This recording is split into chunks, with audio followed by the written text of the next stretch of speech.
জুলাই অভ্যুত্থানের পর থেকে সেনাবাহিনীর ভূমিকা নিয়ে নানা পর্যবেক্ষণ ও বিতর্ক রয়েছে, কিন্তু জাতীয় নাগরিক পার্টি এনসিপির উত্তরাঞ্চলীয় মুখ্য সমন্বয়ক সার্জিস আলমের একটি সাম্প্রতিক ফেসবুক পোস্টে উঠে এসেছে এমন কিছু আনপপুলার বা কম আলোচিত তথ্য, যা আবারও আলোচনায় এনেছে সেনাবাহিনীর ভূমিকাকে।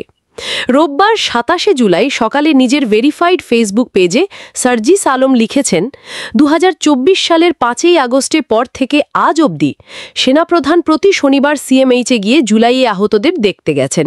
ব্যতিক্রম কয়েকটি সপ্তাহ ছাড়া এই ধারাবাহিকতা বজায় রয়েছে, যা উপদেষ্টাদের সম্মিলিত ভিজিট সংখ্যার চেয়েও বেশি।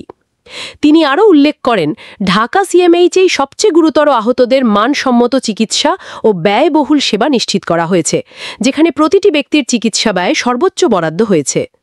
জুলাই শহীদ স্মৃতি ফাউন্ডেশন এবং স্বাস্থ্য মন্ত্রণালয়ের পাশাপাশি বাংলাদেশ সেনাবাহিনী ও সেনাপ্রধানই আহত এবং শহীদ পরিবারদের আর্থিক সহায়তা ও পুনর্বাসনে সবচেয়ে বেশি ভূমিকা রেখেছেন বলেও দাবি করেন সার্জিস। এদিকে সার্জিস আলমের পোস্টটিতে কমেন্ট করেছেন অনেকেই। একজন লিখেছেন, এই ধরনের ব্যক্তিগত মনোযোগ এবং ইনস্টিটিউশনাল সাপোর্ট অনেক সময় দৃশ্যমান হয় না, কিন্তু এর সামাজিক প্রভাব গভীর। উল্লেখ্য, সার্জিস আলম নিজেও জুলাই আন্দোলনের অন্যতম সংগঠক ছিলেন এবং কোটা সংস্কার আন্দোলনের ৫ জন গ্রেপ্তার সমন্বয়কের একজনও তিনি।